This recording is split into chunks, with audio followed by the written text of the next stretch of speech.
உலகெல்லாம் உணர்ந்து ஓதற்கரியவன்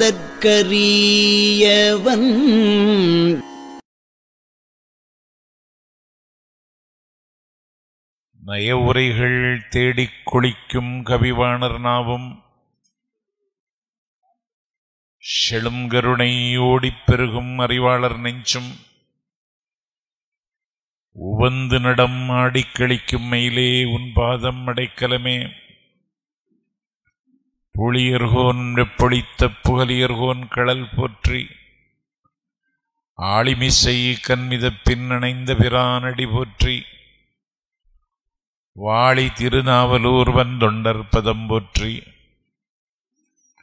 ஊழிமலி திருவாதூரர் திருத்தாள் போற்றி உலகலாம் உணர்ந்தோதற்கரியவன் நிலவுலாவிய நீர்மலிவேணியன் அலகில் சோதியன் அம்பலத்தாடுவான் மலர் சிலம்படி வாழ்த்தி வணங்குவாம் கைமேற்களிபடைத்து கருணை மழை பொழிந்து மைவார் குளர்கன்னி மனம்போர் கவிகுதித்து நெய் வாசகமாக நிறைந்த சபை மணக்கச் செய்வாயே. என்னை சீராட்டும் செந்தமிழே ஒல்கா பெரும்புகளை உன்னால் யான் பெற்றுவிட உனக்கு நல்ல மகன் வணக்கம். தாமிர சபை அறக்கட்டளையும் இசை வேளாளர் அறக்கட்டளையும் இசைந்தும் இணைந்தும் நடத்துகின்ற திருத்தொண்டர் மாக்கதை ஞான வேள்வியின் 8வது நாள் அமர்விற்கு எப்போதும் போல் இப்போதும் தலைமை தாங்கி சிறப்பித்திருக்கின்ற 63 நாயன்மார் அறக்கட்டளையின் மதிப்பிற்குரிய தலைவரும் பொய்யாமணி என்னும் எழிலும் அழகும் கொட்டி கிடக்கும் ஊரில் செப்பேட்டு திருமேனி திருக்கோவில் ஒன்றை நிர்மாணிப்பதற்கு திட்டமிட்டு அந்த திருப்பணியில் தன்னை அர்ப்பணித்துக் கொண்டிருக்கின்ற சைவ உலகத்திற்கு ஒரு புதிய நம்பிக்கையாகவும் கனவுகளுக்கு சிறகாகவும் இருக்கின்ற ஆருயிர் நண்பர் 63 சங்கரன் அவர்களே, இந்த மகத்தான வேள்வியில் இன்று முன்னிலை ஏற்றிருக்கின்ற அறங்காவலர் எஸ். ராஜேந்திரன் அவர்களே, வரவேற்புரை என்கிற பெயரால் தன்னுடைய நிலையை திட்டவட்டமாக தெளிவுபடுத்தி அமர்ந்திருக்கின்ற காலத்தால் சீலத்தால் கொண்டிருக்கிற கோலத்தால் மூத்த முன்னாள் ஒன்றிய பெருந்தலைவர் வணக்கத்திற்குரிய ஐயா மூப்பி மணி அவர்களே, சிறப்பு விருந்தினராக கலந்து கொண்டு இந்த வேள்விக்கு பெருமை சேர்த்திருக்கின்ற தொண்டால் பொழுதலக்கும் ஒன்றிய பெருந்தலைவர் வணக்கத்திற்குரிய அம்மா காமு அவர்களே, ஆசியுரை வழங்கி இந்த வேள்வியை வாழ்த்தி அமர்ந்திருக்கின்ற தமிழகத்தில் தமிழ் கற்றுக் கொடுப்பதற்கான கல்லூரியில் தகுதி வாய்ந்த கல்லூரி எதுவென்று கேட்டால் பேரூர் ஆதீனம் கல்லூரி என்று பேசப்படுகிற பெருமைக்குரிய ஆதீனத்தின் தலைவர் வணக்கத்திற்கும் மிகுந்த மரியாதைக்கும் உரிய சிவத்தொண்டர் பேரூர் ஆதீனம் மருதாசல அடிகளார் அவர்களே, திருக்கோவில் பிரசாதத்தை தந்திருக்கின்ற சிவாச்சாரியார் ஐயா VS கணேசன் அவர்களே,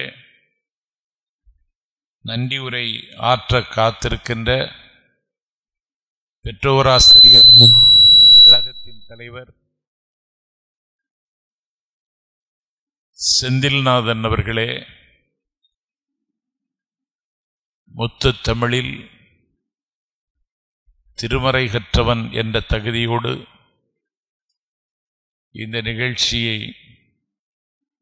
தாமர சபையின் கட்டளையை ஏற்று குன்றத்தூரிலிருந்து விராலிமலைக்கு இடம்பெயர்ந்து தொகுத்து வழங்கிக் கொண்டிருக்கின்ற ஞானச் சிகரம் ஆதீன புலவர் ஐயா பிரபாகர் மூர்த்தி அவர்களே, இளங்குமரன் அவர்களே, அசோகன் அவர்களே, தம்பி சிவகுமார் அவர்களே, எல்லாவற்றுக்கும் மேலாக 63 சங்கரன் எடுத்திருக்கிற இந்த இமாலய முயற்சிக்கு வானமும் சிறகுமாக இருந்து வழிநடத்துகின்ற வரலாற்று கடமையை மேற்கொண்டு வருகின்ற இசை வேளாளர் அறக்கட்டளையின் மதிப்பிற்குரிய தலைவர் பூபாலன் அவர்களே, அரங்கத்தில் அமர்ந்திருக்கும் ஆன்று அவிந்தடங்கிய கொள்கை சான்றோர்களே, வணக்கம். பாதி நாட்களை கடந்துவிட்ட பரவசத்தில் உங்கள் முன்னால் இருக்கிறேன். நேற்று நினைத்ததை பேச முடியாத ஒரு நெருக்கடி என்னை ஆட்கொண்டது. அது என்ன, எப்படி என்றெல்லாம் இங்கே பந்தி வைக்க தேவையில்லை. அதை நீங்களே ஒரு வகையில் உணர்ந்திருப்பீர்கள் என்று கருதுகிறேன். ஒரு அரங்கத்தில் அட்டென்ஷன் ஃபெயிலூர் ஆகக்கூடாது. வருகிற எண்ணிக்கையோ குறைவு. இந்த வேள்விக்குரிய தகுதிக்குரிய ஊராக விராலிமலை ஆக்கிக் கொள்வதற்கான முயற்சியும் சேர்த்து நான் செய்து கொண்டிருக்கிறேன். அதில் அட்டென்ஷன் ஃபெயிலூர் ஆகுமானா பேசுகிற பேச்சாளன் நினைத்ததை பேச முடியாது. அப்படி ஒரு நெருக்கடி நேற்று எனக்கு வந்தது. எல்லாவற்றையும் தாங்கிக் கொள்ள வேண்டும் என்று எல்லாவற்றையும் தாங்கிக் கொண்டு இந்த வேள்விக்கு எந்த ஊனம் ஏற்பட்டுவிடக்கூடாது என்கிற பொறுப்புணர்ச்சியில் நான் நேற்றும் உரையாற்றினேன். ஆனால் எனக்கு அதிலே நிறைவில்லை. முதலில் என்னுடைய பேச்சு எனக்கு பிடிக்க வேண்டும். நான் பேசாவிட்டாலும் ஐயா பிரபாகர் மூர்த்தி என்னை விட அழகாக பேசுவார். பொய்யடிமை இல்லாத புலவர்கள் வரிசையில் இருக்கிறவர் இன்னைக்கு தமிழ்நாட்டில் ஐயா பிரபாகர் மூர்த்தி தான். அவர் என்னை விட அழகாக பேசுவார். ஓதுவார்கள் திருமறையை உச்சரிப்பது போல உச்சரிக்கின்ற ஆற்றல் அவருக்கு இயல்பாகவே வந்திருக்கிறது. அவர் கரந்தை தமிழ் கல்லூரியில் நான் மிகவும் மதிக்கின்ற சங்க இலக்கிய கடல் பேராசிரியர் விருத்தாசலத்தினுடைய தலைமாணாக்கர் அவர். அவரை வச்சே சங்கரன் இந்த வேள்வியை செய்திருக்கலாம். ஆனால் அவர் என்ன ஏன் கூப்பிட்டார்னா, இது எல்லாத்துக்கும் இன்னைக்கு ஒரு பிராண்ட் வேல்யூ தேவைப்படுது. பிராண்ட் வேல்யூ கட்டாயம் அது தேவைப்படுகிறது. பாரதியிடமிருந்து பாரதிதாசன் வித்தியாசமாக சிந்தித்தான். பாரதியினுடைய எண்ணத்துக்கும் பாரதிதாசனுடைய எண்ணத்திற்கும் மலைக்கும் மடுவுக்கும் உள்ள வேறுபாடு. ஆனால் பாரதி தாசன் என்று தன்னுடைய பெயரை சுப்ரத்னம் என்கிற பெயரை மாற்றி தன்னுடைய பெயரை பாரதிதாசன் என்று பாவேந்தர் மாற்றிக்கொண்டார். பாவேந்தர் தன்னுடைய பெயரை பாரதிதாசன் என்று மாற்றியது குற்றம் என்று நானே ஒரு வழக்காடு மன்றத்தில் வழக்கு தொடுத்தேன். எனக்கு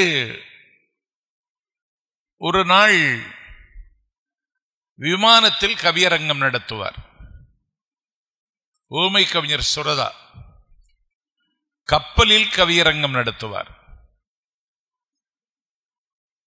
10 பேர் படகில் உட்கார்ந்து கவியரங்கம் நடத்துவார். தமிழ்நாட்டில் பாவேந்தர் பரம்பரையில் வெல்வெட்டு சொற்களால் கல்வெட்டு கவிதைகளை தந்தவர் ஊமை கவிஞர் சுரதா. அந்த சுரதாவும் நானும் ஒரு நிகழ்வில் கலந்து கொள்ள வேண்டிய வாய்ப்பு எளியவன் எனக்கு வந்த பொழுது, நீங்கள் பாவேந்தருடைய தலைமாணாக்கர், ஏன் பாவேந்தர் தன்னுடைய பேரை பாரதிதாசன் என்று பாரதியின் பெயரை வைத்து தாங்கிக் கொண்டார்? நான் எல்லாரும் ஆய்வு செய்து பார்த்துட்டு எனக்கு விட கிடைக்கல, உங்களால சொல்ல முடியுமா அப்படின்னு கேட்டேன். ரொம்ப அலட்சியமா சொன்னார் ஊமை கவிஞர் சுரதா. அப்ப பாரதி தாண்டா பிராண்ட் வேல்யூ இருந்ததுன்னு.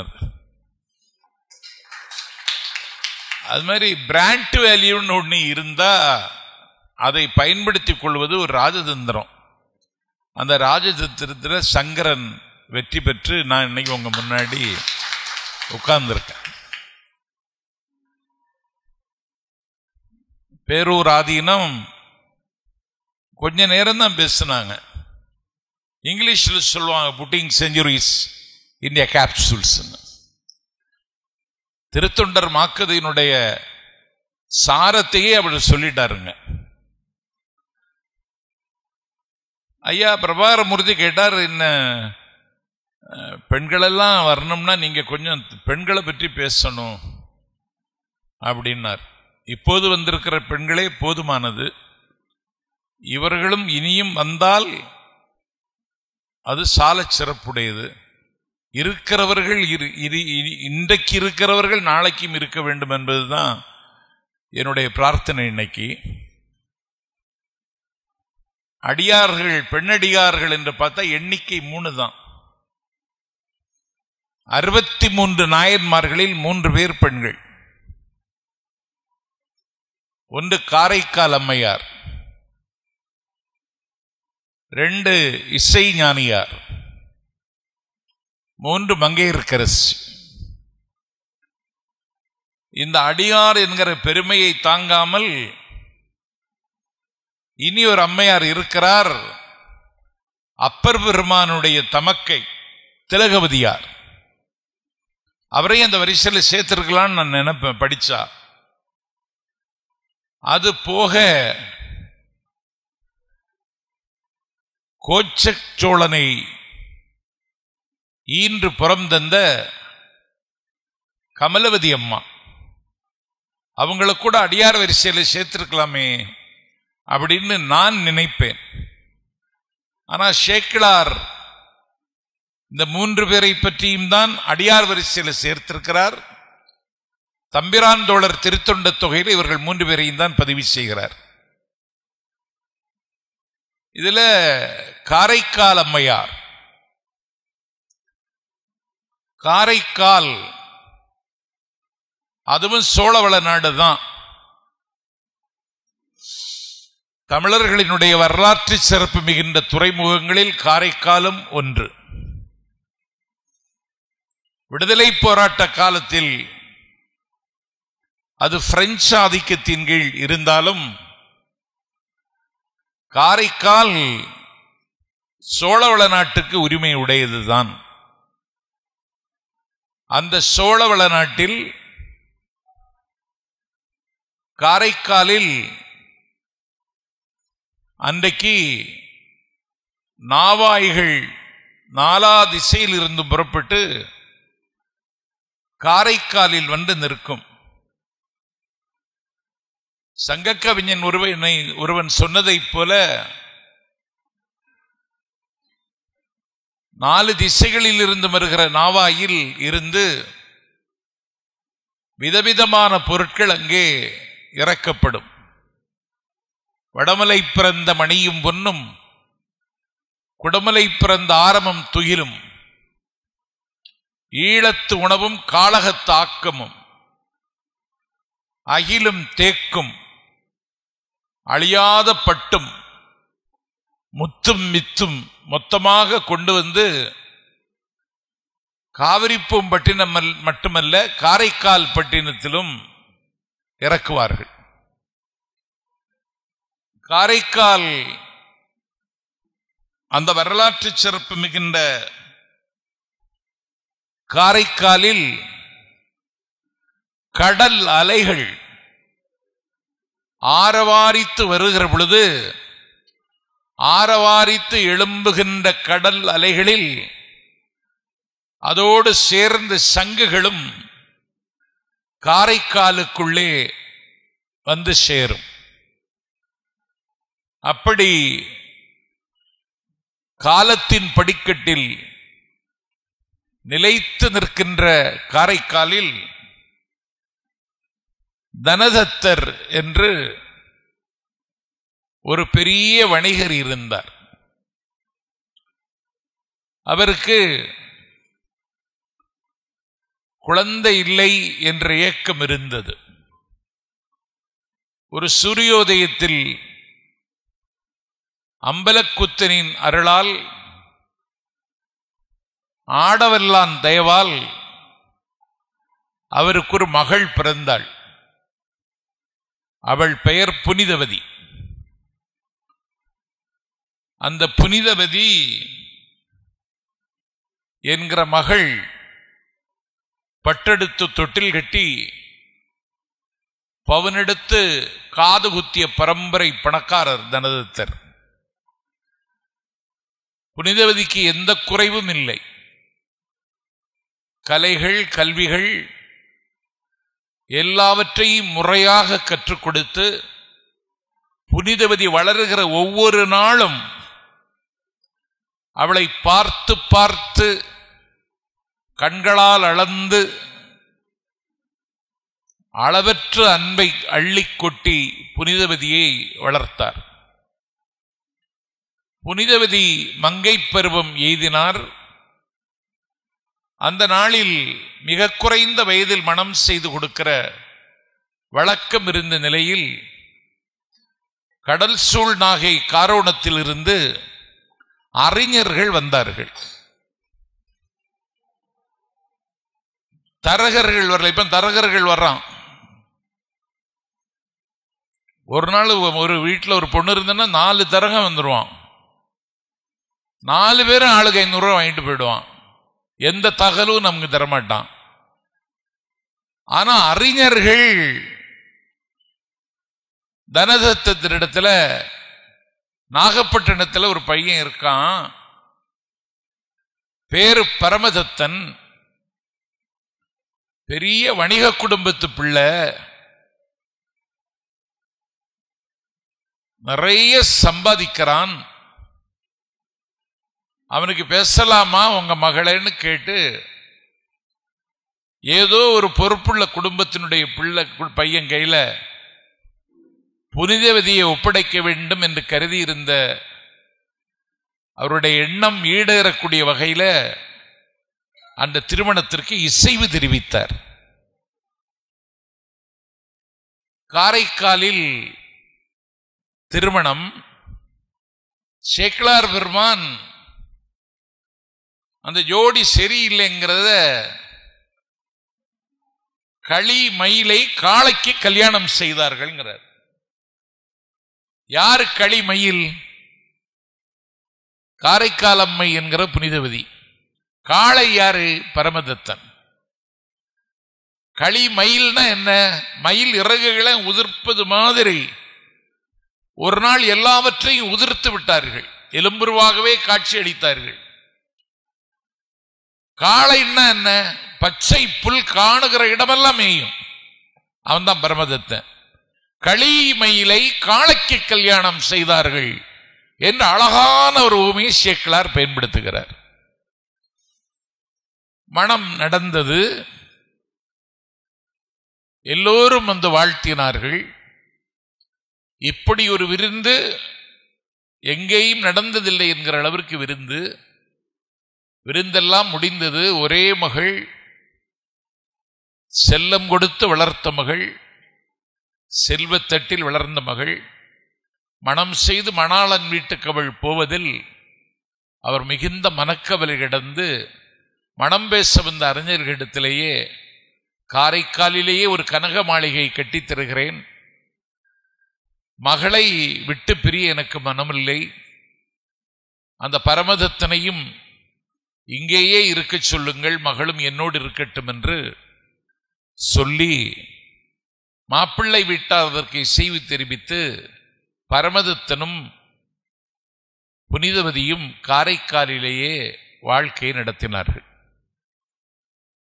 பரமதத்தன் பெரிய வணிகன், வணிகம் சார்ந்து சிந்திக்கிறவன். அவனை தேடி நிறைய பேர் வருவாங்க. ஒரு நாள் 2 பேர் வந்து 2 மாங்கனியை கொடுத்தார்கள். இல்லறத்திற்கு தலைமை தாங்கக்கூடிய புனிதவதியிட்ட ஏவலாள் மூலமாக இந்த மாங்கனியை அனுப்பி வைத்தான் பரமதத்தன். அது அவன் வரும்போது கொண்டு வந்திருக்கலாம், ஆனா அவன் கொடுத்து விட்டுட்டான். ஏன்னு சொன்னா, மத்தியான சாப்பாட்டுக்கு அந்த மாம்பழத்தை அவன் எதிர்பார்க்கிறான். பெரிய சாப்பாட்டு பிரியனாக இருப்பான், இல்லைன்னா சாப்பாட்டு ராமனா இருப்பான். மாம்பழத்தை கொடுத்து விட்டதனுடைய நோக்கமே மத்தியானமே சாப்பிடணும்னு நினைச்சு கொடுத்து விட்டான். கரியமுது தயாராகல, சோறு வெந்தாச்சு, அன்னம்பாலிப்பதற்கான நேரமும் கைகூடல்ல. இவன் போய் குளிச்சிட்டு வாரான். இந்த மத்தியானம் குளிக்கிறவன்ட கொஞ்சம் ஜாக்கிரதையா இருக்கணும், திங்கிறதுக்குன்னே குளிப்பான். இந்த மத்தியானம் குளிக்கிறான் பாருங்க, அவன் ரொம்ப ஆபத்தானவன். இவன் மத்தியானம் போய் குளிச்சிட்டு வர்றான். அமுது படைக்கிறாள், கறி அமுது தயாராகல. அன்னம் பாலித்து விட்டு மாம்பழத்தை அறுத்து வச்சா. ரொம்ப பிரமாதமா இருக்கு அப்படின்னு சொல்லிட்டு மாம்பழத்தை சாப்பிட்டுட்டான். சாப்பிட்டதோட நின்று இருக்கணும். சாப்பாட்டு ராமன் பாருங்க, நாகரிகம் இல்லாதவன். 2 மாம்பழம் உண்டேன்னு கேடு. 2 மாம்பழம் தான் வந்தது. அல்ல, நீ 1 சாப்பிட்டுட்ட, 1 அவ சாப்பிடணும்னு நீ நினைக்கல. இது என்ன இது குடும்பம் இது? அவ இனி 1 இருக்கா இருக்குன்னு கேட்கிறாரேன்னு சொல்லி அவள் நடுங்குகிறா. அவள் ஏன் நடுங்குகிறாள் என்றால், ஏற்கனவே ஒரு சிவனடியார் வந்தார்.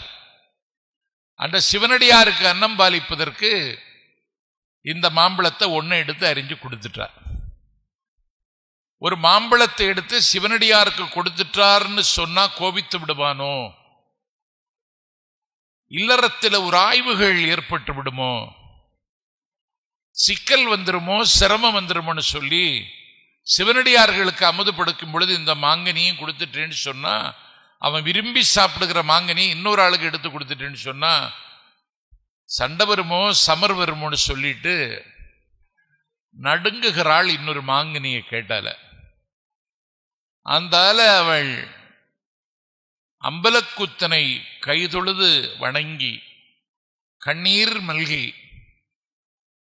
இனி ஒரு மாங்கனி வேணும்னு கேட்கிறாரு, நான் எங்க போவேன், நீதான் எனக்கு தரணும்னு சொல்லிட்டு இறைவனிடத்தில் கேட்டால் இறைவன் ஒரு மாங்கனியை உடனே கொடுத்துட்டான்.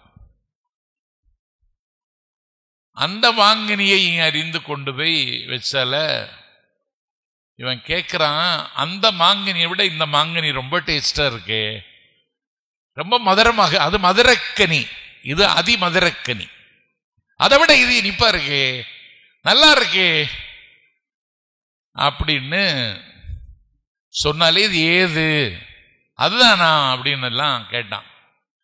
பொதுவா இந்த பெண்களினுடைய அடுக்களை சமாச்சாரத்தில் இந்த அத்துமீறுகிறது என்பது ஆரோக்கியமான போக்கல்ல. அவள் எதை சமைத்து வைத்திருக்கிறாளோ அதை சாப்பிட்டு நல்லா இருக்குன்னு சொல்லிட்டு போறதுதான் நாகரிகமான பண்பு. அது இன்னைக்கு பல பேர்கிட்ட இல்லை. ஆனா இவன் என்ன செய்யறான், இது நல்லா இருக்கே, ஏது மாம்பழம்,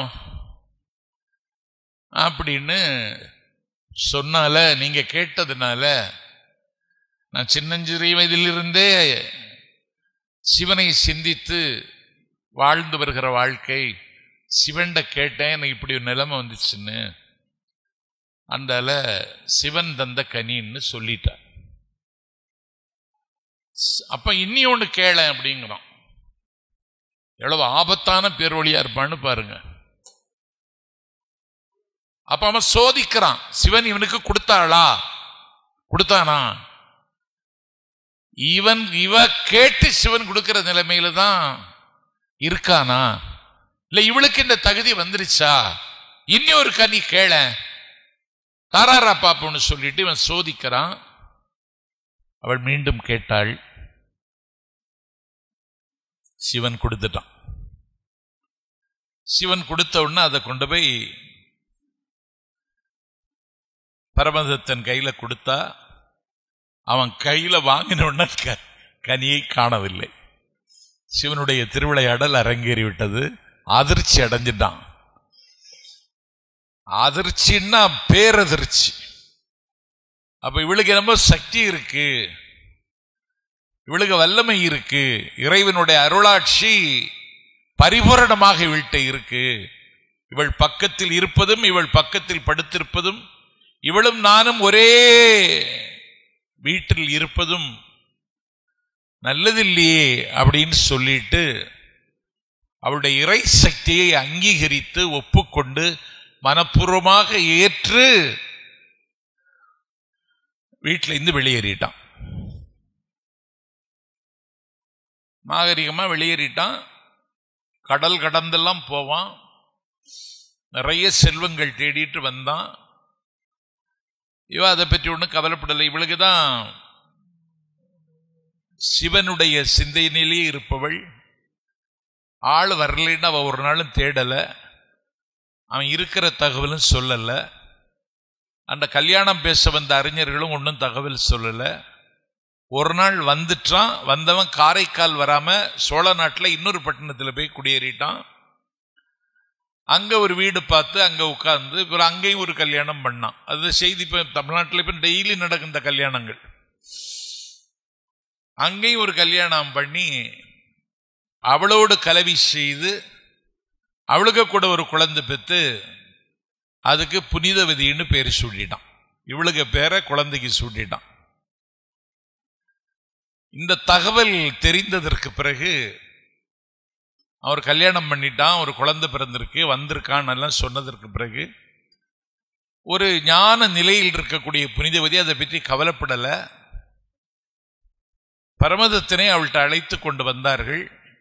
புனிதவதின்னு பேர் சூட்டியிருக்கேன்னு சொல்லிட்டு அவள் காலில் சாஷ்டாங்கமாக விழுந்து வணங்கினான். அந்த அரங்கத்தில் அப்போது இருந்தவர்கள் எல்லாம், என்னடா ஒரு பொம்பளை காலில் விழுகிறேன்னு சொல்லி அவங்ககிட்ட கேட்டுட்டாங்க. அப்படி அவளை பொம்பளைன்னு சொல்லி குறைத்து மதிப்பிடாதீர்கள்.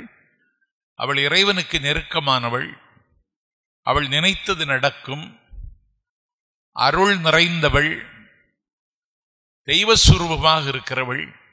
இவளை நான் திருமணம் செய்ததன் மூலம் நான் ஒரு தவறு செய்து விட்டதாகவே உணர்கிறேன் அப்படின்னு எல்லாம் சொல்லிட்டு அவள் காலில் விழுந்து வணங்கியதற்கு காரணம் சொன்னான்.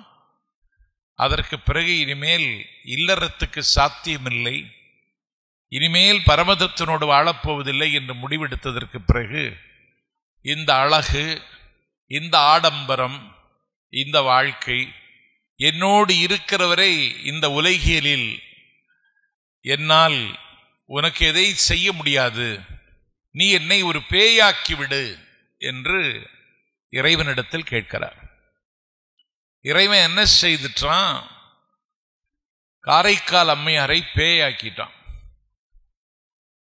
பேய் உருவத்தில் காட்சி தருகிறாள். இதை பற்றி ஊரார் ஏதாவது நினைக்க மாட்டாங்களான்னு கேட்டால, அம்பலத்தாடுகிற இறைவனுக்கு என்னை பற்றி தெரியும், ஊராரை பற்றி ஒன்று எனக்கு கவலை இல்லைன்னு சொல்லிட்டு எங்க போயிட்டா, நான் கைலாசத்துக்கு போறேன்னு சொல்லி கைலாசத்திற்கு போய்விட்டாள் காரைக்கால் அம்மை. கைலாசத்துக்கு போனதற்கு பிறகு கைலாசம் என்கிற இடத்துல சிவபெருமானை காண வந்ததற்கு பிறகு கைலாசத்தில் எப்படி காலால் நடந்து போறதுன்னு சொல்லி தலையால் போய் சேவித்தாள். உங்களுக்கு மூவர் தேவாரம்னு சொல்றமே, இந்த மூவர் தேவாரத்திற்கான மூல ஊற்றே காரைக்கால் அம்மையாருடைய அற்புத திருவந்தாதி தான். முதல் தேவாரம் தந்தது காரைக்கால் அம்மை தான். கைலாசத்தில் இருக்கிற எம்பெருமானை காண்பதற்கு நான் எப்படி காலால் நடப்பதென்று தலையால் நடந்தாள். காலத்தால் மூத்த அப்பரடிகள் கைலாசத்திற்கு சென்றார். காரைக்கால் அம்மையார் காலால் நடந்த இந்த கைலாசத்தில், தலையால் நடந்த இந்த கைலாசத்தில் நான் எப்படி காலால் நடப்பதென்று, காலால் நடக்கும் சக்தியற்ற அப்பர் சுவாமிகள் கைலாச தரிசனத்தை காணாம திரும்ப வந்துட்டார். அப்ப அப்பர் ஒசத்தியா காரைக்கால் அம்மையார் ஒசத்தியா அப்படின்னு கேட்டா, அப்பருக்கு ஒரு மேல ஏறி உட்கார்ந்திருக்கிறாள் காரைக்கால் அம்மை. ஏய உணர்விக்கும் என் அம்மைன்னு சொல்லி இறைவன் ஒரு அங்கீகாரத்தை கொடுத்துட்டான். என்ன வேணும் அப்படின்னு கேட்டான். இரவாத அன்பு வேண்டும்னு கேட்டான். பிறவாமை வேண்டும், இனி ஒரு பிறவை எடுக்கக்கூடாது. பிறந்தால் உன்னை மறவாமை வேண்டும்.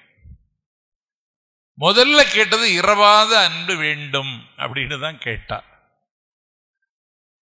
சிவமே அன்புதான். அன்பும் சிவமும் ரெண்டன்பர் அறிவிலார் அப்படின்னு சொல்றார் திருமூலர். அன்புதான்.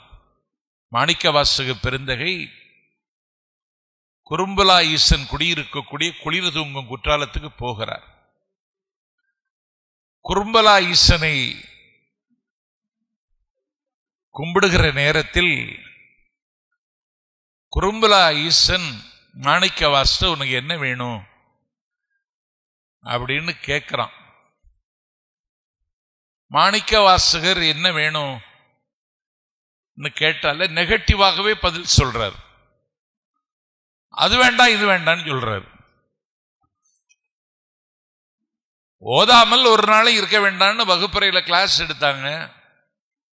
இது என்ன எல்லாம் நெகட்டிவாவே இருக்கேன்னு சொல்லிட்டு, ஒருமையுடன் நினது திரு மலரடி நினைக்கின்ற உத்தமர்தம் உறவு வேண்டும் அப்படின்னு வேண்டும் வேண்டும்னு சொல்லி பாசிட்டிவா பாடினார் வள்ளலார். அது மாதிரி இவர் அங்க போய் குறும்பலா ஈஸ்வர் முன்னால் இதனால உனக்கு என்ன வேணும்னு சிவன் கேட்டான். அவர் அங்க போய் நின்று சொன்னாரு, உற்றாரை ஆண் வேண்டேன். உற்றார்னா யாரு? சொந்தக்காரங்க. ரொம்ப ரொம்ப ஆபத்தானவங்க அவங்க தான், உற்றார் தான். நான் இப்ப ஒரு 13 நாள் ராலிமலையில் பேசுற தகவல் என் சிட்டிக்கு தெரிஞ்சு போச்சு. எங்க அம்மாவுக்கு தங்கச்சிக்கு யார்கிட்டயோ சொன்னாலாம், இந்த பையன் சாவர வயசாச்சு இன்னும் பேசிட்டு இருக்கான்னு. பேசுறான்னு கொண்டாட தெரியல சித்திக்கு, கொண்டாட மாட்டா. உற்றாரை யான் வேண்டேன், ஊர் வேண்டேன். ஊர்ல எல்லாம் மரியாதை இருக்கு, உள்ளூர்ல மரியாதை இருக்காது. இயேசு கிறிஸ்துவே விவிலியம் என்கிற பைபிள்ல சொல்லுகிறார், தீர்க்க தரிசிகளுக்கு சொந்த ஊர்ல மரியாதையே இருக்காதுன்னு. ஊர் வேண்டேன், பேர் வேண்டேன். எனக்கு எந்த பேரும் வேண்டாம். பேர் நிக்காது,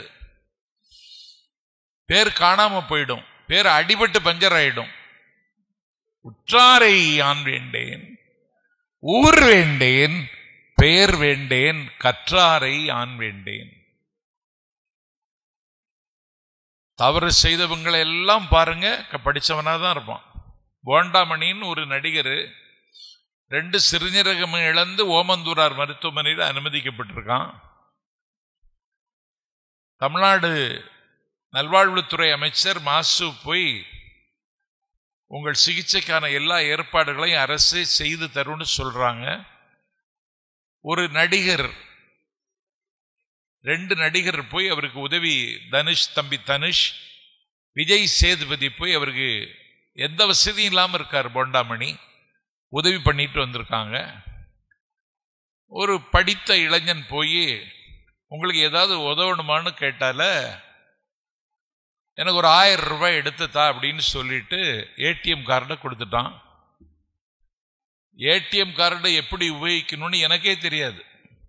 நாஞ்சில் சம்பத்துங்கிற எனக்கு, நான் இதுவரைக்கும் ஒரு ஏடிஎம் சென்டருக்கு போனதும் இல்லை, எனக்கு எடுக்கவும் தெரியாது. அது மாதிரி கையில் இருக்கிற இந்த ஆண்ட்ராய்டு போன்ல மெசேஜ் அனுப்பவும் எனக்கு தெரியாது. ஒரு 10-25 மெசேஜ் வந்து குவிஞ்சிட்டுன்னா அதை வரிசையாட்டு எடுக்கவும் எனக்கு தெரியாது. ஆனால் வந்துகிட்டே இருக்கும். நான் மெசேஜ் வந்துகிட்டு இருக்கும், வாட்ஸ்அப்பில் தகவல் வந்துகிட்டு இருக்கும், ஆனால் நான் எதையும் பார்க்கறது இல்லை. ஆனால் எனக்கு வந்துகிட்டே இருக்கும். எவனுக்கு வேண்டாமோ அவனுக்கு தான் வரும். இது இயற்கையினுடைய நீதி. வந்துகிட்டு இருக்கும். நான் எனக்கு இந்த ஏடிஎம் கார்டில் போய் எடுக்க மாட்டேன். இன்னும் சொல்ல போனால் இல்ட்ரேட் ஆகிடு வேணும், வாழத்தகுதி இல்லாதவருடைய வரிசையில் எனக்கு ஒரு இடம் கிடைக்குமோன்னு நான் கவலையில் இருப்பேன்.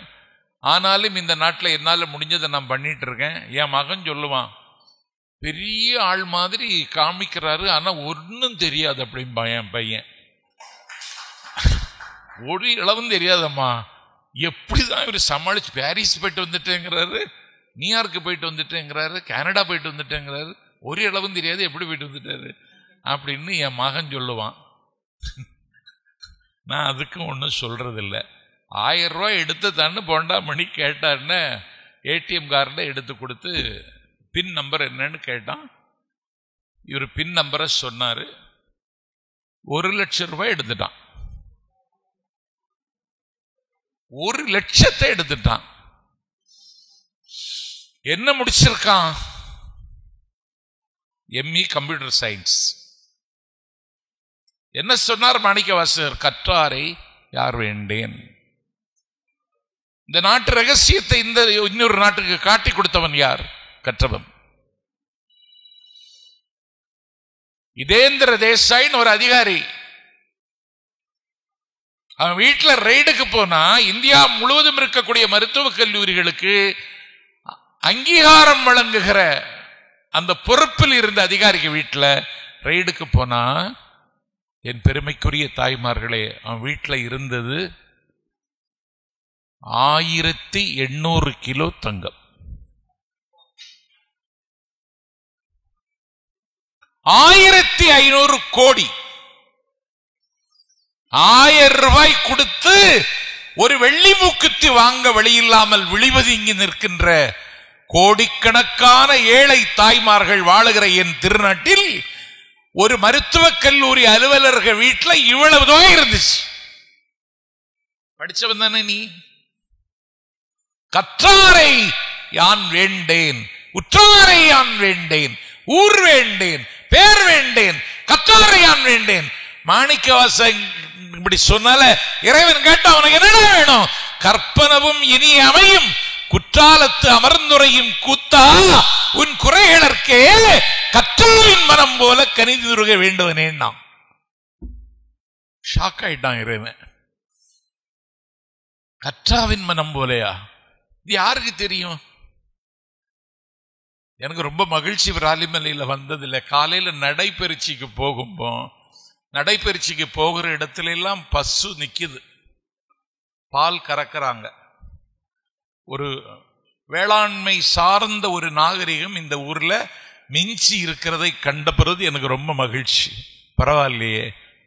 ஏன்னா இப்ப தலைநகர் சென்னையில, பெங்களூர்ல, இதுதான் இந்தியாவினுடைய நகரங்கள். பெங்களூர்ல, மும்பையில பசுன்னா பிள்ளைகளுக்கு தெரியாது. அவனுக்கு COW கவுன்னு தெரியும், ஆனா பசுதான் பசுன்னு தெரியாது. அது கவுன்னு அவனுக்கு தெரியாது. அதென்ன கற்றாவின் மனம் போல? பசு கருத்தரிச்சிருக்கு, குழந்தை ஈனுகிற நேரம் அதுக்கும் வந்துச்சு. நான் கிராமத்துக்காரன். எங்க வீட்டில் நான் கல்லூரியில் படிக்கிற காலத்தில் 4 பசு நின்றுச்சு. அதெல்லாம் பேணி பார்க்க முடியாதுன்னு இப்ப எல்லாத்தையும் வித்துட்டாங்க. அந்த பசு ஈனுகிற நேரம் எங்க அம்மா கண்காணிச்சுட்டே இருப்பாங்க. 1/2 மாச கர்ப்பம், அது எப்ப இருக்கும்னு தெரியாது. நமக்கு வலி வந்தா எப்படி இருக்குமோ அது மாதிரிதான் அதுக்கும் வலி வரும். எங்க அம்மா சொல்லும். அது அம்மானு கத்தும் போது எங்க அம்மா அதுல போய் நின்னுடும். அது என்ன செய்யும், அந்த முன்னங்கால முட்டி போட்டு உட்கார்ந்துடும், எழுந்திருக்கும். கயிறை ஒரு தறியில கட்டி இருக்கும், சுத்தி சுத்தி வரும், அம்மான்னு சொல்லும், அழும், பின்பக்கம் வரும் முன்பக்கம் வரும், ஒரு கயிறு ஊசல் போல ஒன்று விட்டு ஒன்று பற்றி மாறி மாறி வந்து உலவும் நெஞ்சம்னு மாணிக்க வாசகன் நெஞ்சு கோமை சொன்னான் பாருங்க. அது மாதிரி முன்னும் பின்னுமா வரும். இப்படி ஒரு 8 மணி நேரம் அது போராடி நின்ற நிலையிலிருந்து குழந்தை ஈன்றுவிடும். குழந்தை கீழே விழுந்துடும். அதுக்கு உடம்பு பூரா நிணம், அழுக்கு, இரத்தம், சீடு, வழுவழுன்னு இருக்கும், பார்க்க முடியாது.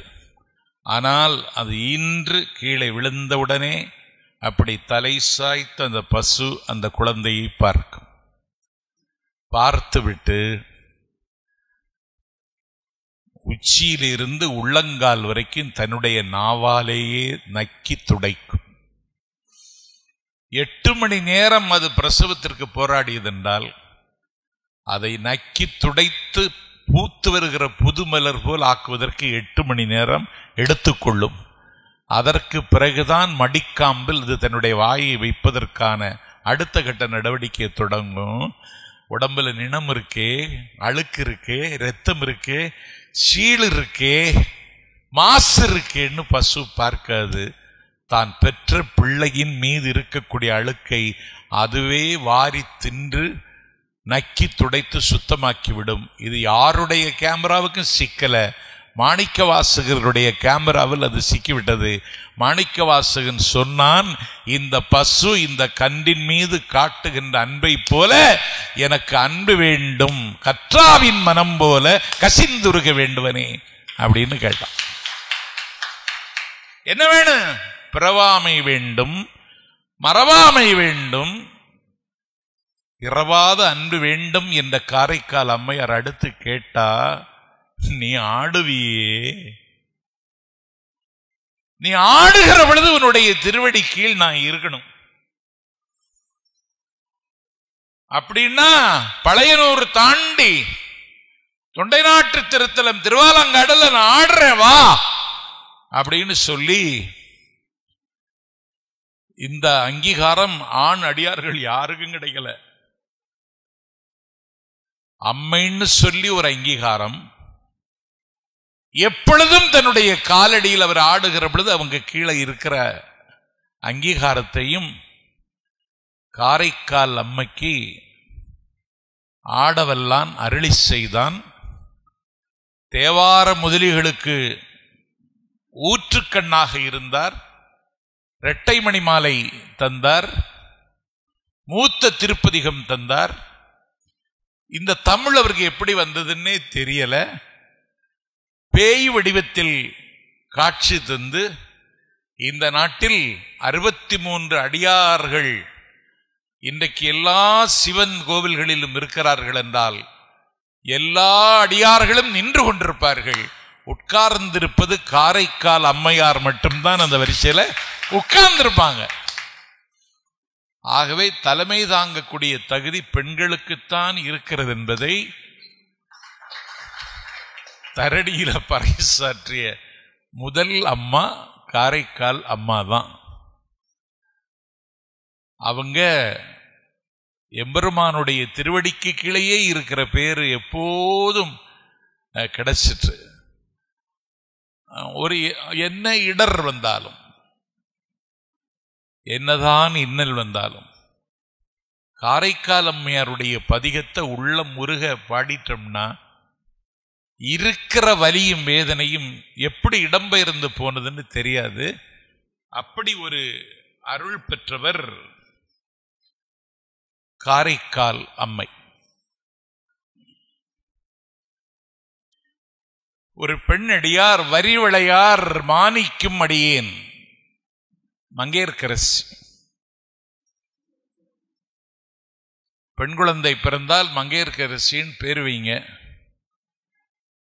பெண் குழந்தை பிறந்தா கமலவதின்னு பேர் வைங்க, பெண் குழந்தை பிறந்தா புனிதவதின்னு பேர் வைங்க, பெண் குழந்தை பிறந்தா திலகவதின்னு பேர் வைங்க, பெண் குழந்தை பிறந்தா சூளாமணின்னு பேர் வைங்க. இதெல்லாம் திருமறையில் இருக்கிற பெயர்கள். அவ சோழ நாட்டு மன்னனுடைய மகள் மங்கையர்க்கரசி. உங்க எங்க அவரை திருமணம் செய்து கொடுக்கறாங்கன்னா மதுரையில் திருமணம் செய்து கொடுக்கறாங்க. ஒரு சோழ நாட்டு இளவரசி பாண்டிய நாட்டுக்கு வாழ்க்கை நடத்த வருகிறாள். மன்னன் பேர் கூன்பாண்டியன். இதுல என்ன கொடுமைன்னா, இந்த கூன்பாண்டியன் சமண சமயத்தை சார்ந்து விட்டான். அமன் சமயம் என்கிற சமண சமயத்தின் கொடி பாண்டிய நாட்டில் பறக்கிறது என்றால் அந்த பாவி தான் அப்ப காரணமா இருந்தான். ஆனா வளவர்கோன் பாவை மங்கையர்க்கரசி இதுல ரொம்ப கவலை அடைந்தாள், கண்ணீர் சிந்தினாள்.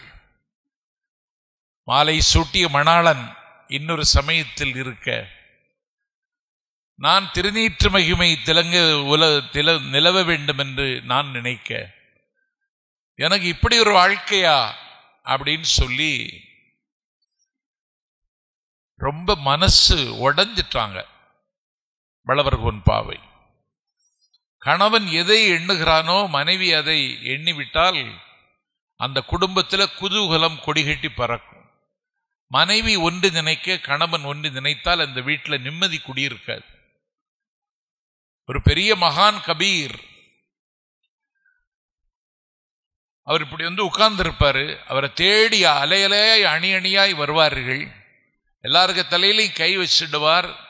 வலி போயிற்று, வேதனை போயிற்று, வாழ்க்கையில ஒரு தித்திப்பான பக்கம் வரப்போகுதுன்னு மகிழ்ச்சியோட கபீரை சந்திச்சுட்டு எல்லாரும் போவான்.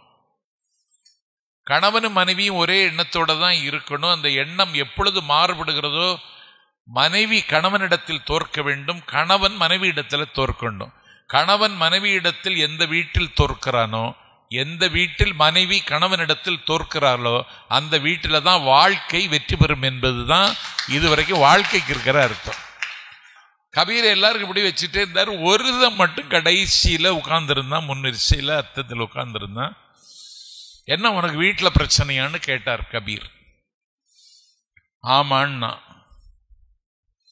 வான்னு பக்கத்துல சொன்னார். மனைவியை கூப்பிட்டு விளக்கேற்றி கொண்டு வைன்னு சொன்னார். பகல் 12 மணிக்கு. என்ன பகல் நேரத்தில் நடுக்கூடத்தில் விளக்கேற்றி வைன்னு சொல்றானேன்னு கபீருக்கு மனைவி கோபிக்கவே இல்லை.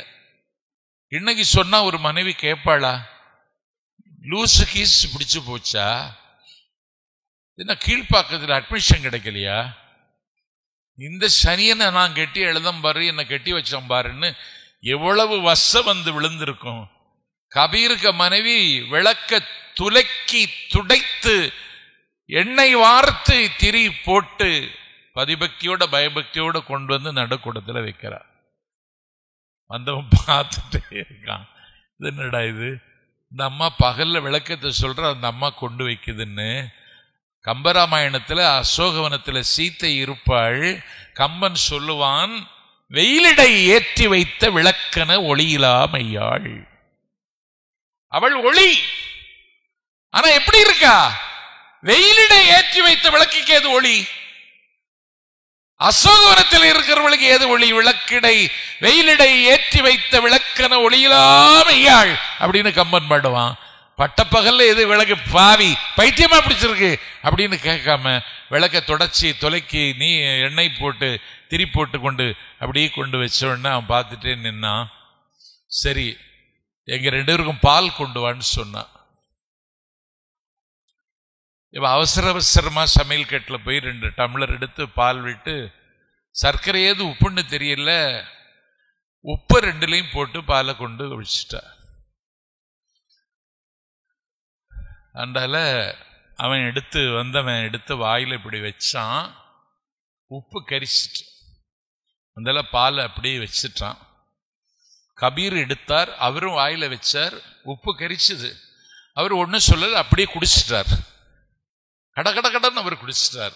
அந்தால அவன் இறங்கி போயிட்டான். ஏன் போறேன்னு கேட்டார். அந்தால அவன் கபீர்ட்ட சொன்னா, எப்படி குடும்பம் நடத்தணும்னு தெரிஞ்சுக்கிட்டேன், போயிட்டு வரேன் அப்படின்னு சொல்லிட்டு போயிட்டான். இங்க என்னன்னா, கணவன் அரசன், அவன் கூன்பாண்டியன், மனைவி சோழவள நாட்டில் வந்திருக்கிற மகாராணி. ஆனா அவன் சமணத்திற்கு ஆதரவாக இருக்கிறான், அவ சைவத்துக்கு ஆதரவா இருக்கா. என்ன செய்யறது? இதுதான் பெரிய பிரச்சனை. கணவன் ஒரு கட்சி, மனைவி ஒரு கட்சின்னா எவ்வளவு பிரச்சனையா இருக்கும். கணவன் ஒரு சமயம், மனைவி ஒரு சமயம், ஊரெல்லாம் தெரிஞ்சு போச்சு. திருமறைக்காட்டிலிருந்து திருஞான சம்பந்தர் மதுரைக்கு வந்துட்டு இருக்கார். திருஞான சம்பந்தர் மதுரையில் வந்தவுடனே அவர் வளவர்கோன் பாவை மங்கையர்க்கரசிட்டு தான் எப்படி இருக்கீங்கன்னு எல்லாம் கேட்டுட்டு, ஒன்றும் இல்லை, எனக்கு இப்போ இவரை மாற்றணும், சைவ சமயத்துக்கு மாத்திர வேலையை நீங்க தான் செய்யணும், வேற யாரும் சொன்னாலும் கேட்க மாட்டாரு, இதையாவது எனக்கு பண்ணி கொடுத்துட்டு போங்க அப்படின்னு சொல்லி ஞானசம்பந்தர்கிட்ட முறையிட, ஞானசம்பந்தர் அந்த வேலையை பார்க்க கூன்பாண்டியன் சைவத்தை தழுவ, தென்னாடு முழுவதும் திருநீற்று மகிமையும் சைவமும் துலங்க கூன்பாண்டியன் உழைத்தான், உருப்படியாக வேலை பார்த்தான். என்றால் அவன் குடும்பத்தில் விளக்கேற்று வந்த சோழமாட்டு மகாராணி மங்கையர்க்கரசிதான் காரணம் என்பது வரலாறு என்பது மட்டுமல்ல, தமிழ்நாட்டில் இன்றைக்கும் திருநீற்று மகிமை நின்று நிலவ ஒரு பெண் தான் காரணம். அந்த பெண்ணினுடைய பெயர் மங்கையர்க்கரசி.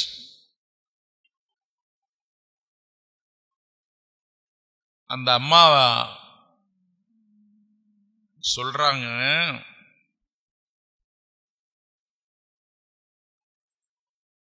யார் சொல்ற? சேக்கிழார் சொல்றார், எனக்கு வளவர்கோன் மங்கையர்க்கரசி, ஏன்னா மங்கையருக்கு அரசின்னு மட்டும் சொல்லல, மங்கையருக்கு தனி அரசி, அவங்கள கும்பிடுகிற தகுதி எனக்கு இல்லை. யார் சொல்றா? சேக்கிழார் சொல்றார், அவரை கும்பிடுகிற தகுதி கூட எனக்கு இல்லை, அவரை யார் கும்பிடுகிறார்களோ அவர்களை கும்பிடுகிற தகுதிதான் எனக்கு இருக்கிறது என்று சேக்கிழார் சொல்லுகிறார். நேரடியாக அவர் திருவடியில் வணங்கும் தகுதி எனக்கு இல்லை, அவரை போற்றுவார் பாதமலர் போற்றுவேன் என்று சேக்கிழார் பெருமான் பேசுகிறார். 2 அடியார் ஆச்சு.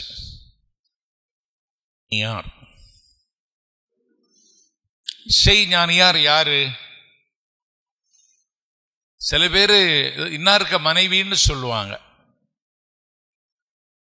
சில இடங்கள்ல எப்படி பிரச்சனை வந்துடும்னா, யார் தெரியாதா, அவங்க கணவன் சொல்லுவாங்க. இன்னாருடைய கணவன் சொன்னா சில பேர் எரிஞ்சு விழுந்துருவான். அவனுக்கு ஒரு ஈகோ இருக்கும், ஈகோ வந்துடும். இன்னாருடைய மனைவி அப்படின்னு சொன்னா ஒரு ஈகோ அங்க வரும். இன்னாருடைய கணவன் சொன்னாலும் ஒரு ஈகோ வரும். ஆனால் திருமுனைப்பாடி நாட்டில்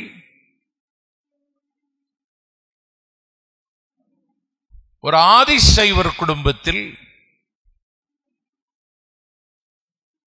ஆட்சி செய்த குடும்பத்தில் சடையருக்கு போய் வாழ்க்கைப்பட்டவர் இசைஞானி, இசைஞானியார். சடையனாருக்கு வாழ்க்கைப்பட்டார் என்பது பெரிய விஷயம் இல்ல, எதையும் இழக்க தயாராக இருந்தார்கள். என்ன இழந்தார்கள்? அவங்களுக்கு பிறந்த பிள்ளைதான் தம்பிரான் தோழர், திருத்தொண்ட தொகை தந்த ஆலால சுந்தரர். ஆலால சுந்தரரை பெற்றெடுத்ததே இசைஞானியார் தான். அந்த குழந்தையை யார் கேட்டார்? திருமுனைப்பாட்டி நாட்டை ஆளுகக்கூடிய மன்னன் நரசிங்க முனையன் எங்களுக்கு வேணும், அந்த குழந்தைய தாங்கன்னு கேட்டான். கொடுப்பாங்களா? அவ்வளவு தியாகம். சாதாரண குழந்தையா? 100க்கு 20 மார்க் வாங்குற குழந்தையா? பள்ளிக்கூடம் போகாத குழந்தையா? ஞானம் இல்லாத குழந்தை, விஸ்டம் ஞானமெல்லாம் நிறைந்து கண்கள் ஒளிக எதிர்காலத்தில் என்ன நடக்கும் என்பதை தீர்க்க தரிசனொடுத்து தெரிகின்ற ஞான குழந்தையாக இருக்கிற ஆலால சுந்தரனை எனக்கு தாருங்கள் என்று திருமனைப்பாட்டி நாட்டை ஆளுகிற மன்னன் கேட்ட மாத்திரத்தில் கொடுத்துட்டாங்க. அவ்வளவு தியாக உள்ளம் இசை ஞானிக்கு இருந்தது. அப்போ திருநாவுக்கரசுக்கு அப்பா யாரு? புகழனார். ஞானசம்பந்தருடைய அப்பா யாரு? ஏன் அவங்களுக்கு பேர் இந்த 63 லிஸ்ட்ல சேரல? சிவபாத இருதயர் ஞானசம்பந்தருக்கு அப்பா. முதல் பதிகம் பாடியது அவர்தான், நிறைய பதிகம் பாடியது அவர்தான், சைவத்தில் சமயத்தில் புரட்சி செய்தவர் அவர்தான், அதிசயங்களையும் ஆச்சரியங்களை அரங்கேற்றியது அவர்தான். 7ஆம் நூற்றாண்டில் ஒரு மறுமலர்ச்சியும் புரட்சியும் சூழ்கொள்வதற்கு வித்தாக விளைந்தவர் ஞானசம்பந்த பெருமான் தான். அவருக்கு அப்பா சிவபாத இருதயர். அவருக்கு பேர் ஏன் 63 அடியார்கள் வரிசையில் வரல? அப்பர் ஏகாதிபத்தியத்தை எதிர்த்தவர், உளவார பணி செய்தவர், காலத்தால் மூத்தவர், இறைவனுடைய பேரன்பிற்கு பாத்திரமானவர், கைலாச காட்சியை திருவையாறில் கண்டு தரிசித்தவர். அவர் ஏன் அவருக்கு அப்பா புகழனார் அடியார்கள் 63 அடியார்கள் வரிசையில் வரல? இசைஞானியாருடைய கணவர், இசைஞானியார் பெற்றெடுத்த பிள்ளை சுந்தரருக்கு பேர் மட்டும் 63 அடியார்கள் வரிசையில் எப்படி வந்துச்சு? ஏனென்றால் ஞானசம்பந்த பெருமானும் அப்பரடிகளும் ஈசனை கொண்டாடியவர்கள். ஆலால சுந்தரர் தொண்டரை கொண்டாடியவர். தொண்டனை கொண்டாடியதனால் அவருக்கு அந்த அங்கீகாரம் கிடைச்சது. அப்படி இளியா குலத்தின் இசைஞானி பிராட்டியாரை என் சிறு புன்மொழியால் புகழ முடியுமோன்னு கேட்கிறார் சேக்கிழார். ஒரு சடையநாயனாருக்கு மனைவியாக வைத்து தான் பெற்ற பிள்ளையை அரண்மனைக்கு கொடுத்து அதிலே அழகு பார்த்து இல்லறத்துக்கு தலைமை தாங்கி கணவன் கைகாட்டுகிற இடத்தில் எள்ளென்றால் எண்ணெயாக, மலர் என்றால் மாலையாக, தேனென்றால் தித்திப்பாக, வெட்டிவாய் என்றால் கட்டி வருகிற மனைவியாக இல்லறம் நடத்துகிற இசைஞானியர் 63 அடியார் பெண்பார் அடியார்களில் அவரும் ஒருவராக கொண்டாடப்பட்டார். இசைஞானியார சொல்லுகிற பொழுது மறந்துடும், இல்லைன்னா விட்டு போயிடும். ஒரு சங்கரா அது விட்டு போச்சு அப்படின்னு கேட்டக்கூடாது. சடைய நாயனார் அவருடைய கணவன்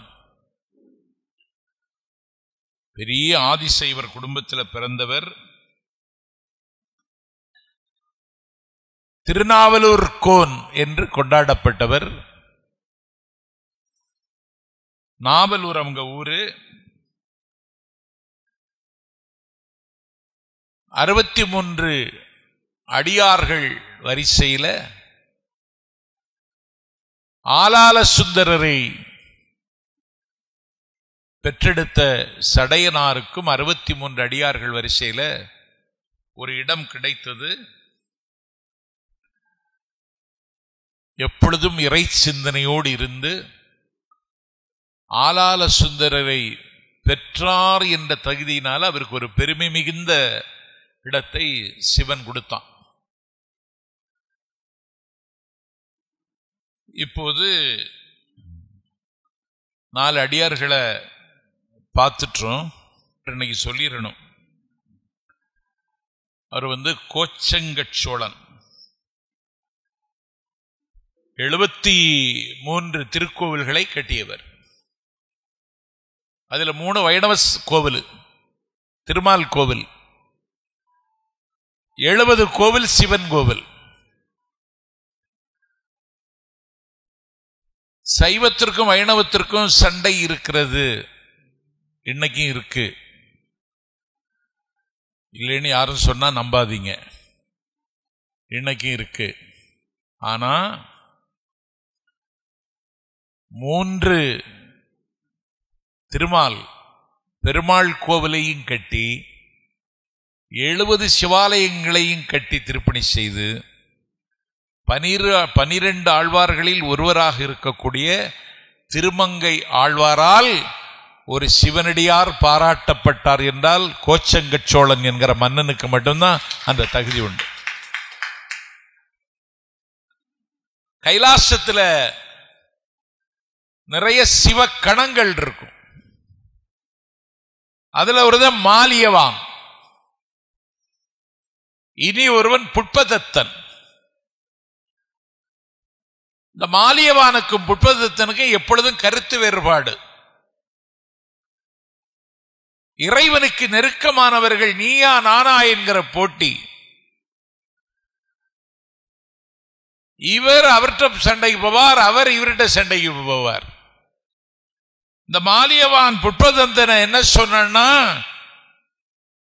நீ யானையாக பிறக்க கடவாய் அப்படின்னு சொல்லிட்டான். புட்பதத்தன் மாலியவானை என்ன சொன்னான்னா, நீ சிலந்தியாக பிறக்க கடவாய்னு சபிச்சிட்டான். சாபம் நடைமுறைக்கு வருகிறது. காவிரியின் வடகரையில் வெண்ணாமல் மரத்தின் கீழ் இருக்கக்கூடிய சிவலிங்கத்திற்கு அந்த யானை தும்பிக்கையினால எம்பெருமானுக்கு அபிஷேகம் செய்கிறது. பூக்களை பறித்து தும்பிக்கையினாலேயே சிவபெருமானுக்கு மேல போடுது. வெண்ணாவல் மரத்தின் கீழ் காவிரியின் வடகரையில் இருக்கின்ற அந்த சிவனை இந்த யானை இப்படி ஆராதிக்கிறது. அதே இடத்திற்கு அந்த சிலந்தி வருகிறது. சருகுகளும் தூசுகளும் சிவலிங்க மேனையில் படாமல் அவரை காப்பாற்ற வேண்டும் என்று கருதி சிலந்தி வாயினாலேயே வலை பின்னி சிவனை பாதுகாக்கிறது. அடுத்த நாள் யானை வருகிறது. சிலந்தி வலை பின்னி இருக்கிறது. இந்த சிலந்தி இப்படி பண்ணிட்டு இருக்கே, உனக்கு கண்ணு தெரியலையா? இந்த சிலந்தி ஏதாவது செய்து தொலைக்கப்படாதா அப்படின்னு சிவலிங்கத்திட்ட கோபத்தோட கேட்கும் யானை. இந்த சிலந்தி வலையை இந்த யானை அகற்றிய உடனே சிலந்தி கேட்கும், இதை யார் அப்புறப்படுத்தியது? இதை யார் அகற்றியது? என்ன கொடுமை! உன் மீது எந்த சருகும் தூசும் படாமல் உன்னை பாதுகாக்கிறதுக்கு நான் வலை பின்னி வைத்தால் என்னுடைய வலையை அறுத்தெறிந்தது யார் அப்படின்னு சொல்லிட்டு சிலந்தி கோபிக்கும்.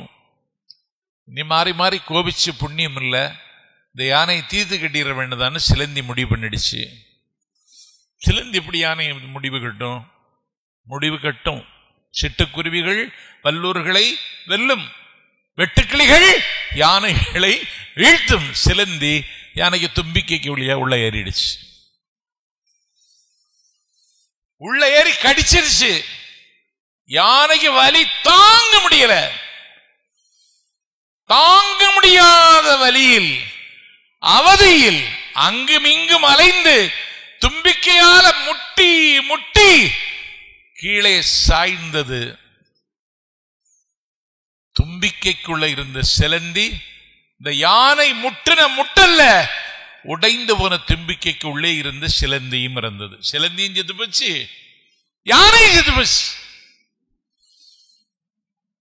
சிலந்தி பூசித்த இடம், யானை பூசித்த இடம். அதற்காக அதற்கு திருவானைக்காவல்னு பெயரு, அப்புத்தலம் என்று சொல்லுவார்கள். அதுல யானை புக முடியாத அளவுக்கு திருக்கோவிலை இந்த கோச்சங்கட் சோழன் நிர்மாணித்தான். இவனுடைய அப்பா, அவனுடைய அம்மா கமலவதி, அவங்க கருத்தரித்தார்கள். பிரசவ நேரம் வந்தாச்சு. எல்லா ஊரும் உறவும் கூடியிருக்கிறது. செவிலியர்கள் சூழ்ந்திருக்கிறார்கள். மந்திரமாவது நீரு என்ற திருநீற்று பதிகத்தை பாடிக்கொண்டிருக்கிறார்கள். இடரினும் தளரினும் எனதொரு நோய் தொடரினும் என்ற பதிகத்தை பாடிக்கொண்டிருக்கிறார்கள். பறையுடையாய் தோலுடையாய் வார்சடை மேல் வளரும் பறையுடையாய் அப்படின்னு பாடிட்டு இருக்காங்க. குழந்தை ஈனுகிற அந்த கடைசி நிமிடத்துல ஒருவர் சொன்னார், ஒரு நாளிகை மட்டும் பொறுத்துக்கிட்டா மூவுலகத்தையும் ஆளுகிற குழந்தை உங்களுக்கு கிடைக்குமே அப்படின்னு சொன்னால, மூவுலகத்தையும் ஆளுகிற குழந்தை கிடைக்குமா அப்படின்னு சொல்லி அந்த வலிகளையெல்லாம் தாங்கிக் கொண்டு தன்னுடைய தோழிகுமாரை அழைத்து என்னை தலைகீழாக கட்டி தொங்க விடுங்கன்னு சொல்லிட்டா கமலவதி. இன்னைக்கு கருவுற்ற பெண்கள் எப்படி கண்காணிக்கப்படுகிறார்கள், பாதுகாக்கப்படுகிறார்கள் அப்படின்னு பார்த்தா பட்ஜெட்ல அதுக்கு தனி தொகை ஒதுக்கணும். இந்த ஸ்கேன் சென்டர்ல எல்லாம் வருமானமே இப்ப அவங்கள பார்க்கறதுல தான். டாக்டர்கள் எல்லாம் இப்ப குணப்படுத்த வேண்டியதை ரணப்படுத்தி பணப்படுத்துகிறார்கள். எல்லாத்துக்கும் ஸ்கேன் எடுக்க சொல்றான். நகைச்சுத்து வந்தாலும் ஸ்கேன் எடுக்கிற சொல்ற டாக்டர் எல்லாம் எங்க ஊர்ல இருக்கான். இன்னைக்கு ஒரு பெண் கருவுற்றாள் என்றால் அவள் குழந்தை ஈன்றெடுக்கிற 9 திங்கள் வரைக்கும் ஓயாத செலவு. ஆனா ஈன்று குழந்தை எடுக்கிற அந்த கடைசி நிமிடத்துல ஒரு நாளிகை தாங்க முடியுமான்னு கேட்டால தோழிகளோட சொல்லி, அப்படி ஒரு பிள்ளை பிறப்பானால் நான் எவ்வளவு பாக்கியம் செய்தவள் என்று எனக்கு ஒரு பெயர் கிடைக்கும்னு சொல்லி தலைகீழாக என்னை கட்டி தொங்க விடுங்கட்டா கொட்டி தொங்க விட்டுட்டாங்க. அப்ப எப்படி வலியும்? தாங்க முடியாத வலி. அதை தாங்கிக் கொண்டு குழந்தை பிறந்தான். தலைகீழாக கட்டி தொங்கவிட்டிருக்கிற நிலையில் குழந்தையை கண்டு, குழந்தையினுடைய கண்கள் தலைகீழாக கட்டி தொங்கவிட்டதுனால குழந்தைய கண்கள் சிவந்திருந்தது. கோச்சங்கடா அப்படின்னு அழைத்த மாத்திரத்துல கமலவதியின் கண்மூடி விட்டாள். அந்த கமலவதி பெற்றெடுத்த பிள்ளைதான் கோச்சங்கட் சோழன். தமிழ்நாட்டில் 70 சிவாலயங்களை கட்டி எழுப்பி 3 திருமால் கோவில்களை எழுப்பி கருத்து வேறுபாடு கொண்டிருந்த திருமங்கை ஆழ்வாரால் ஆராதிக்கப்பட்டு இந்த நாட்டில் சிவமும் தமிழும் தொண்டும் நிலைக்க ஒரு சோழ மன்னன் அதிகமாக கடமையாற்றினான் என்றால் அதிகமான கடமையாற்றியதில் கோச்சங்கட் சோழன் என்கிற கமலவதி பெற்ற பிள்ளைதான் முதலிடத்தில் இருக்கிறார். என் பெருமை பத்தராய் பணிவார் புராணம்னு ஒரு புராணம் இருக்கு. அதுல நிறைய செய்தி எல்லாம் இல்லை. நான் தர்மபுராதீனத்தினுடைய பெரிய புராணத்தையும் படிச்சுட்டு, பாரியார் சுவாமிகளுக்கு அதையும் படிச்சுட்டு நிறைய பார்த்துட்டு, அதுல பத்தராய் பணிவார்ங்கிறதுல ஏதாவது இருக்கா அப்படின்னு கேட்டா அதுல ஒன்றும் விசேஷமா இல்லை. ஆனா இந்த 63 நாயன்மார்கள் வரிசையில் பக்தர்களுக்கும் ஒரு இடம்.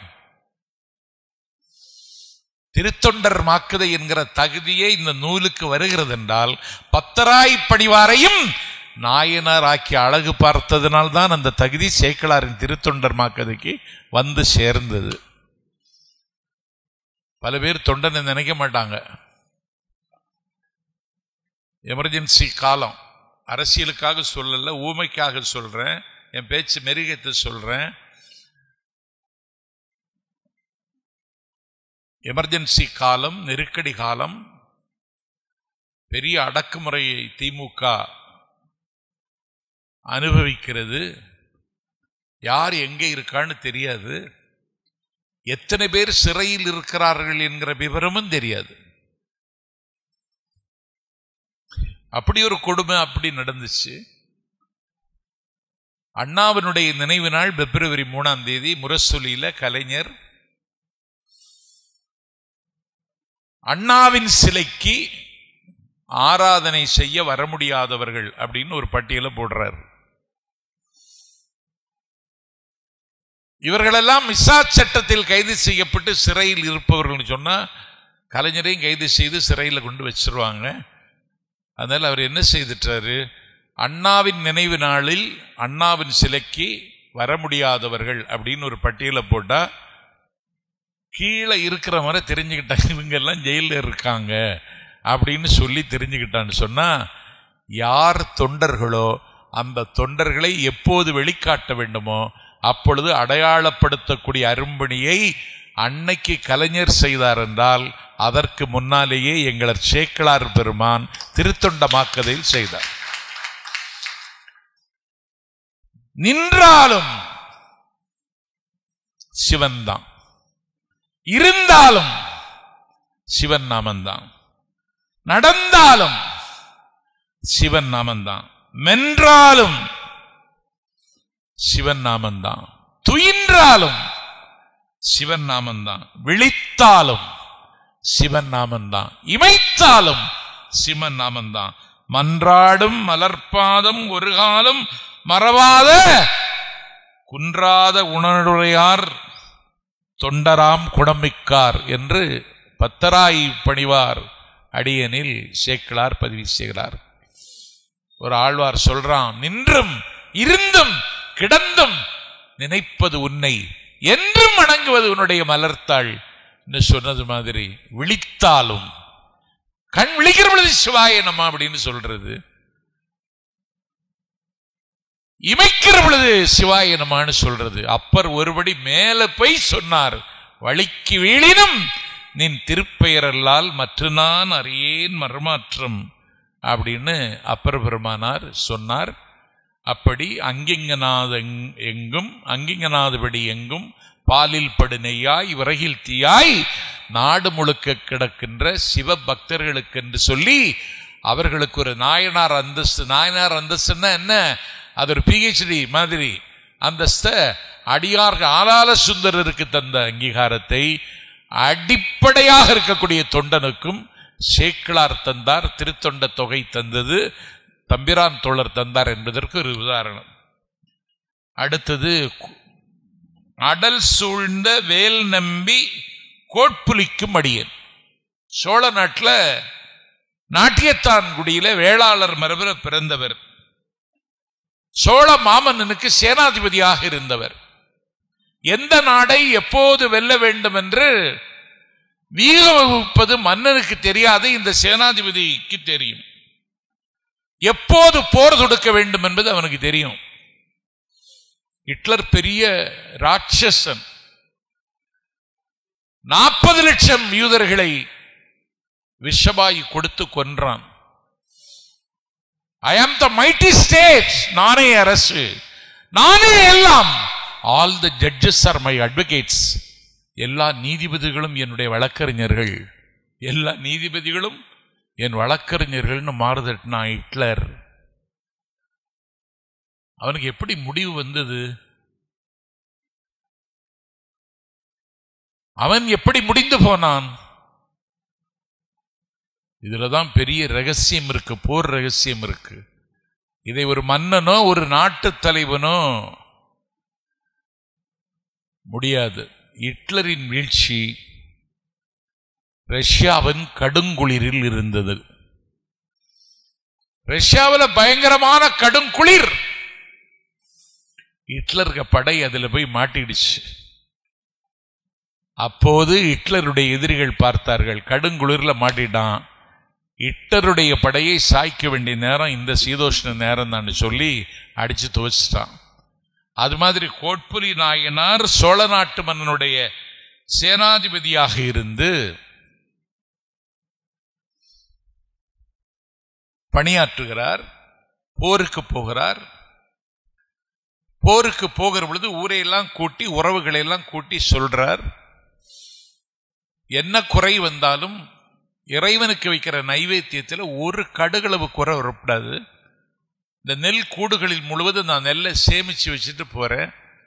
அந்த காலத்தில் அடிக்கடி பஞ்சம் இருக்கிற காலம், பஞ்சம் வந்ததுன்னு சொல்லி பசி வந்தது என்று எண்ணி இறைவனுடைய நைவேத்தியத்தை வைத்திருக்கிற நெல்லை எடுத்து யாரும் சாப்பிடக்கூடாது, இதை கண்காணித்து பாதுகாக்க வேண்டிய பொறுப்பு உங்களுக்கு தான் இருக்குன்னு சொல்லி அவன் போருக்கு போயிட்டான். போரில் வாகை சூடி வரலாறு படைத்து விட்டு நாட்டுக்கும் மன்னனுக்கும் பேர் வாங்கி கொண்டு ஊருக்கு வர்றான். நெல் கூட்டில் இருக்கிற நெல்லை ஒன்றும் காணல. ஊர்ல ஒரு அம்மாவை கூப்பிட்டு, என்னாச்சு இந்த நெல் கூட்டுற இந்த நெல்லெல்லாம் என்னாச்சு? பஞ்சம் வந்தது உங்களுக்கு தெரியாதா? பஞ்சம் வந்தோடனே நாங்க என்ன செய்துட்டோம், எல்லாத்தையும் எடுத்து நாங்க சாப்பிட்டுட்டோம். அதே எப்படி சாப்பிடுவீங்க? நான் சாப்பிடக்கூடாதுன்னு சொல்லிட்டு தானே போனேன். எனக்கு நீங்க எப்படி பண்ணுவீங்கன்னு தெரியுமே, உங்க குணம் எனக்கு தெரியுமே. அதெல்லாம் கிடையாது, நாங்க இப்ப நல்ல காலம் வரும்பொழுது திருப்பி தந்துருவோம் அப்படின்னு சொல்லி நம்பிக்கையோட தான் நாங்க சாப்பிட்டோம்னு சொன்னால, யார? பெற்ற தந்தையை, பேணி வளர்த்த தாயை, மூத்த தமக்கையை, இளைய தங்கையை, உற்றார் உறவுகள் என்று யாரிடத்திலெல்லாம் அந்த நெல்கூட்டை பாதுகாக்க வேண்டும் என்று சொன்னானோ அவர்களெல்லாம் அந்த நெல்லை எடுத்து அரிசியாக்கி சாப்பிட்டு முடித்தார்கள். சிவனுடைய நைவேத்தியம் தடைபட்டு போனது. இந்த அதிர்ச்சியில எல்லாரையும் கோட்புலி நாயனார் வெட்டி கொன்றார். அவரு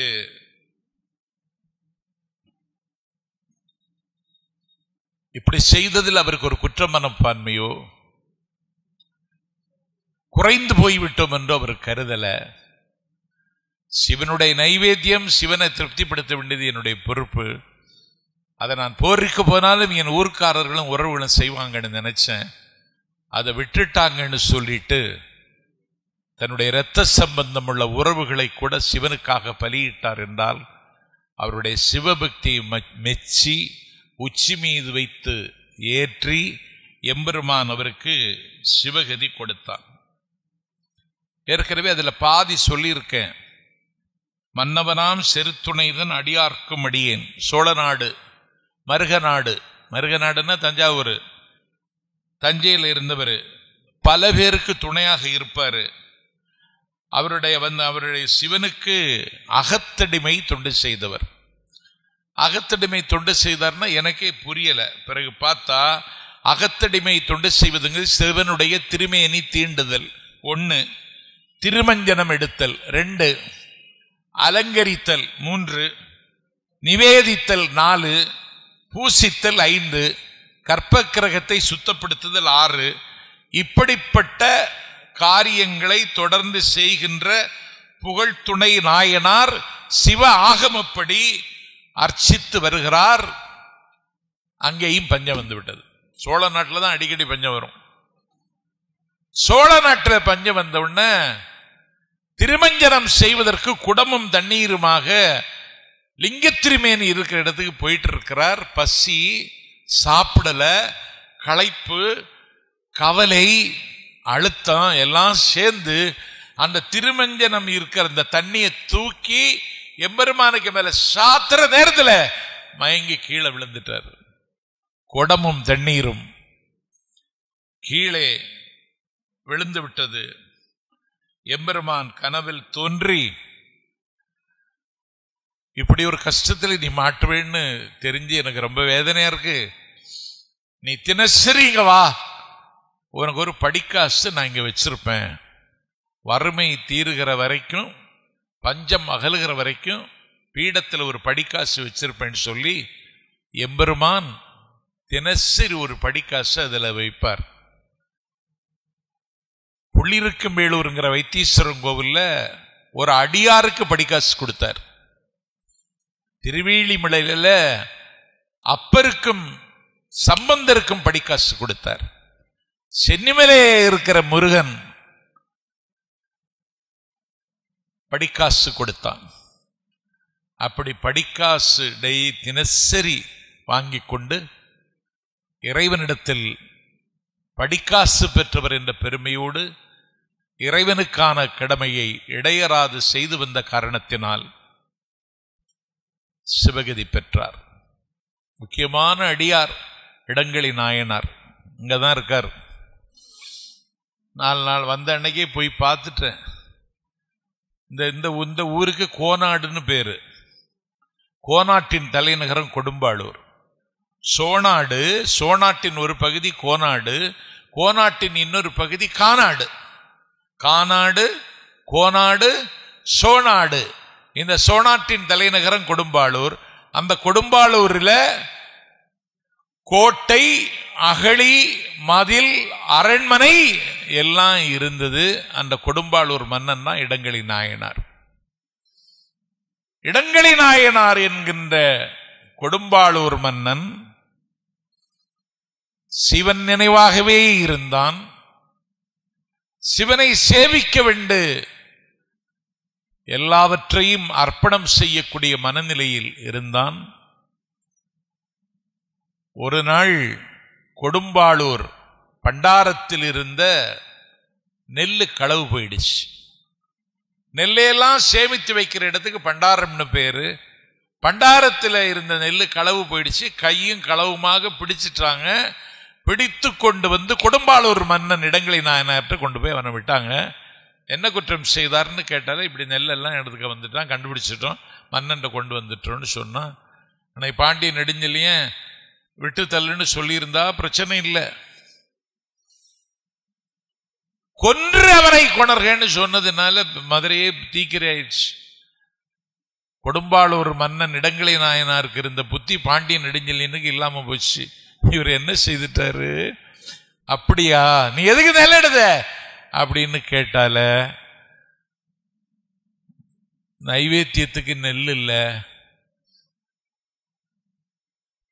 இறைவன் பட்டினி கிடக்கான், நாம் பட்டினி கிடக்கலாம், நாடு பட்டினி கிடக்கலாம், நாயகன் பட்டினி கிடக்கலாமா, அதுக்காக பண்டாரத்தில் இருக்கிற நெல்லை வேணும்னே தான் எடுத்தோன்னு சொன்னால, அப்படியா அப்படின்னு கேட்டுட்டு அவனை மன்னித்தது மட்டுமல்ல, கொடும்பாளூர் அரண்மனையும் பண்டாரத்தையும் திறந்து வச்சு எல்லாத்தையும் எடுத்துட்டு போங்கன்னு பறை அறிவித்து மக்களெல்லாம் பண்டாரத்திலையும் அரண்மனைக்குள்ள புகுந்து பொன்னும் மணியும் நிதியும் நெல்லும் எல்லாவற்றையும் எடுத்து அவர்களுக்கும் எடுத்துக்கொண்டார்கள், எம்பெருமானுக்கும் எடுத்து கொடுத்தார்கள்.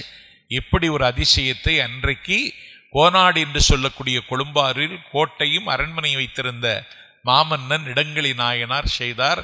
அவருக்கும் 63 நாயன்மார்கள் வரிசையில் ஒரு அங்கீகாரத்தை கொடுத்து சேக்கிழார் அழகு பார்த்தார். திருத்தொண்ட தொகையும் திருவந்தாதியும் அதை செய்து முடித்தது. களர்சிங்க நாயனார் கடல் சூழ்ந்த உலகலாம் காக்கின்ற பெருமான் காடவர்கோன் களர்சிங்கன் அடியார்க்கும் அடியேன் என்று திருத்தொண்ட தொகை. பழம்பெருமை வாய்ந்த பல்லவர்களினுடைய தலைவன் களர்சிங்கன் காடவர்கோன். வடபுலத்தில் இருக்கிற வேந்தர்களை எல்லாம் வென்று கொன்று தின்று வாகை சூடி வரலாறு படைத்தவன் களர்சிங்கன்.